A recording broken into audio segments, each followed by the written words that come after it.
Have you ever noticed how sitting for a while can leave your legs feeling heavy, like they're filled with sand?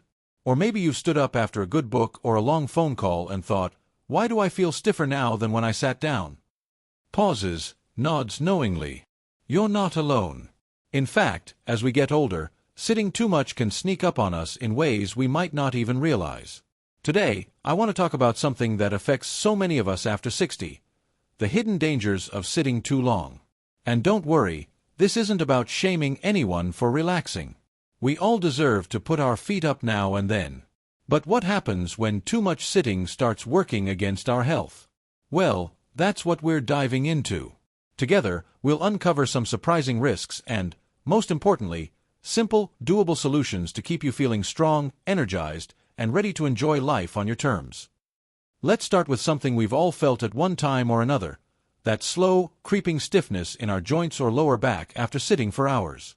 Maybe it happens while you're watching your favorite show, working on a puzzle, or even chatting with family. Here's the thing, it's not just stiffness. Sitting for long stretches can actually lead to muscle loss over time. Yep, our muscles are like that old saying, use it or lose it. When we sit too much, especially as we age, the muscles in our legs, hips, and even our core start to weaken. And weaker muscles mean less stability, which can make everyday activities, like climbing stairs or carrying groceries, feel harder than they need to be. Now, here's the good news. You don't need to run a marathon to fight this. Small, consistent movements can make a world of difference. Try setting a little reminder to stand up every 30 minutes, even if it's just a walk to the kitchen and back, or do a quick stretch like this. Demonstrates a slow calf raise. If you're feeling adventurous, try a few seated leg lifts while you're watching TV. The key is to keep those muscles engaged, even in tiny ways. Think of it as maintenance for your body, like watering a plant so it stays vibrant. Now, let's talk about something we don't always notice until it's a problem, our circulation. When we sit for too long, especially in the same position, blood can pool in our legs and feet. That's why you might notice swelling or a tingling sensation, your body's way of saying, hey, let's get things moving again. Over time, poor circulation can lead to more serious issues, like blood clots. But here's a simple trick my neighbor Marge swears by: every hour, take 2 minutes to wake up your legs. Shows seated ankle circles and knee lifts. You can do these right in your chair. And if you're up for it, try propping your feet on a stool for a few minutes to help reduce swelling. It's like giving your veins a helping hand. These might seem like small steps, but together, they add up. Think of it this way: every time you stand, stretch, or shift your weight, you're sending a message to your body, I'm still here, and I'm taking care of you. And that's powerful. But here's the thing: muscles and circulation are just the beginning. Sitting too long can affect other parts of our health in ways we might not expect. So, let's keep this conversation going. There's more to explore, and I've got plenty of practical tips to share that'll help you stay active, confident, and full of life. Stick with me, and we'll tackle this together, one gentle, manageable step at a time. After all, life's too short to let a chair hold us back, don't you think? You know, one of the things I've learned over the years is that our bodies are a lot like old friends. They thrive on connection. When we sit too long, it's like we're letting that friendship drift. And here's something that might surprise you. Sitting isn't just about your legs or your back. It can sneak into parts of your health you'd never think about. Let's talk about one of those hidden areas today: your posture.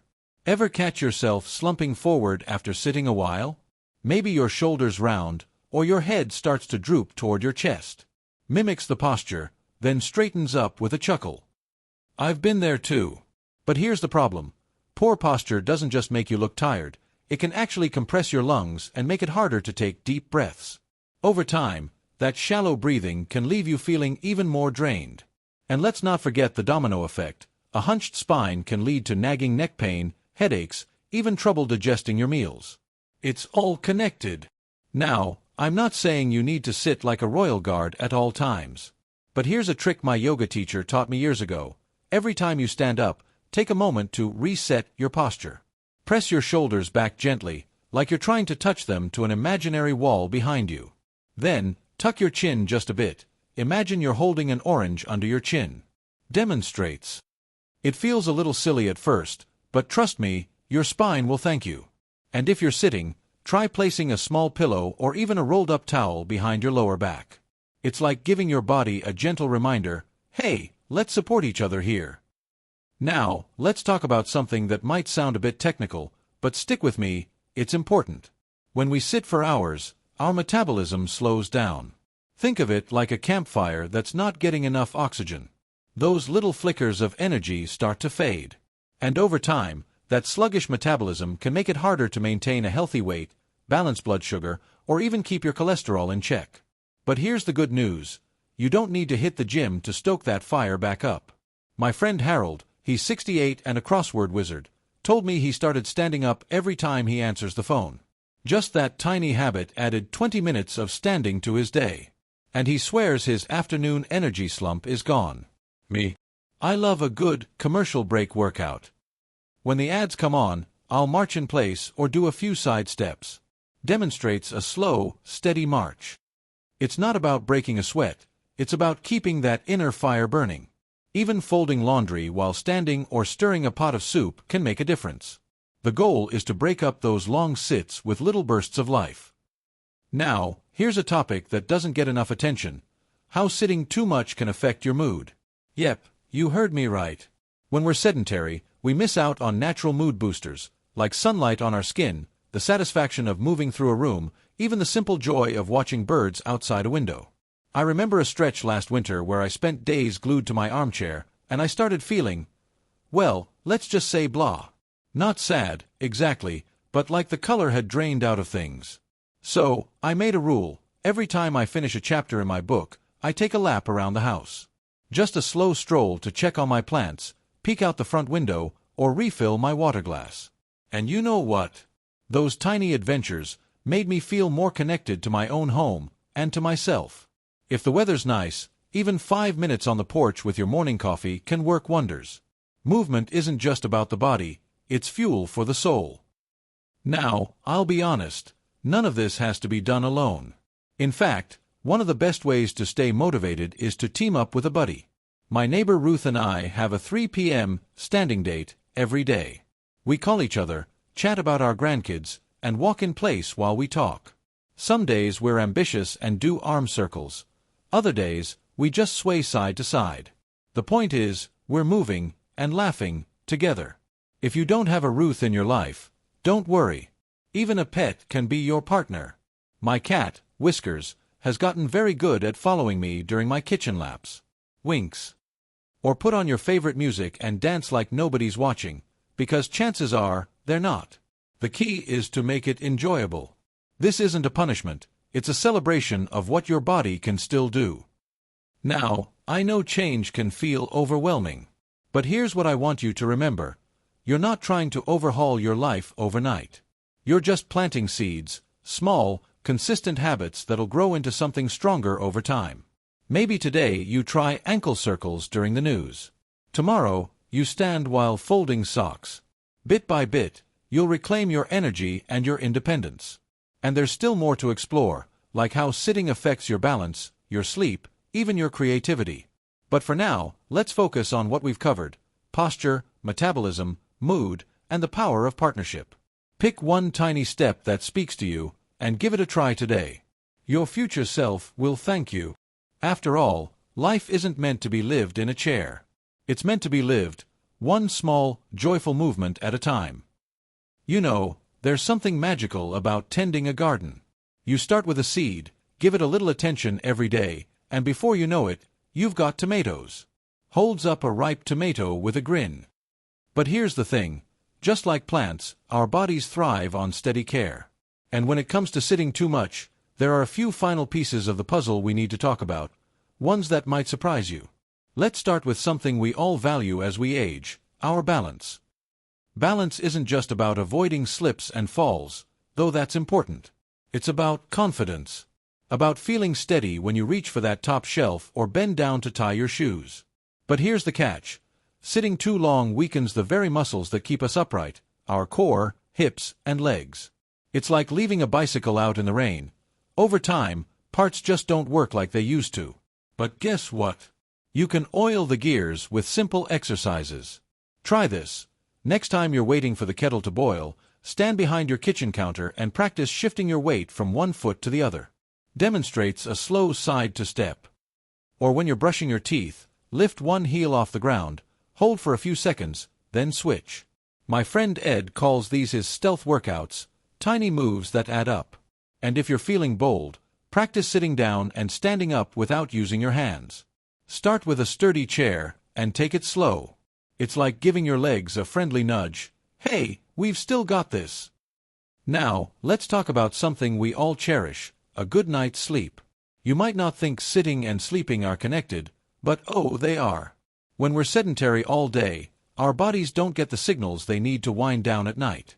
Plus, stiff muscles can make it harder to get comfortable. Ever toss and turn with an achy hip or a twinge in your lower back? I sure have. Here's a tip that changed my evenings: a 10-minute unwind stroll after dinner.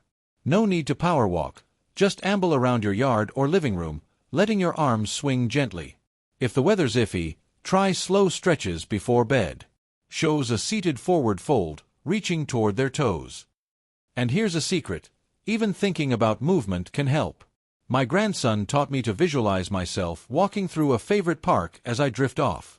It's like giving your body permission to relax and stay active at the same time. Finally, let's talk about a perk of moving more that nobody mentions: creativity. Yep, you heard me right. Sitting too long can make our minds feel as stagnant as our bodies. But movement, even gentle swaying or pacing, gets the blood flowing to our brains. My cousin Linda, who's 72 and paints gorgeous watercolors, told me she solves her best artistic problems while wandering her backyard. She calls it walking her ideas out. So, next time you're stuck on a crossword clue or pondering a decision, try this: stand up and shuffle around the room. Hum a tune if you like. Or if you're feeling playful, put on a big band record and swing your arms to the rhythm. You're not just moving your body, you're waking up your mind. Creativity isn't just for artists, it's how we tackle life's puzzles, big and small. Now, let's tie this all together. We've talked about muscles, circulation, posture, metabolism, mood, balance, sleep, and even creativity. But here's the heart of it: every time you choose to move, whether it's a stretch, a stroll, or a silly dance break, you're choosing yourself. You're saying, I matter, and my health is worth a few minutes of my day. And remember, none of this has to be perfect. Some days, your exercise might be rearranging the pantry or chasing a grandkid's runaway balloon. That counts. What matters is staying curious, staying kind to yourself, and keeping that dialogue with your body open. What do you need today? How can I help us feel a little stronger? If you take one thing from this series, let it be this: aging isn't about losing spark, it's about tending it. And you've got all the tools you need. Start small. Celebrate the tiny wins. And if you stumble, that's okay. I've got a mantra I whisper to myself: progress, not perfection. Now, I'd love to hear from you. What's one way you'll add more movement to your day? Maybe it's leg lifts during the morning news or a sunset walk with someone you love. Drop a comment below. I read every single one. And if you found this helpful, share it with a friend. We're all in this together, after all. Don't forget to hit that subscribe button and ring the bell so you never miss our weekly tips. Life after 60 isn't a slowdown, it's a new adventure. And you're just getting started. Here's to your next chapter, vibrant, strong, and fully yours.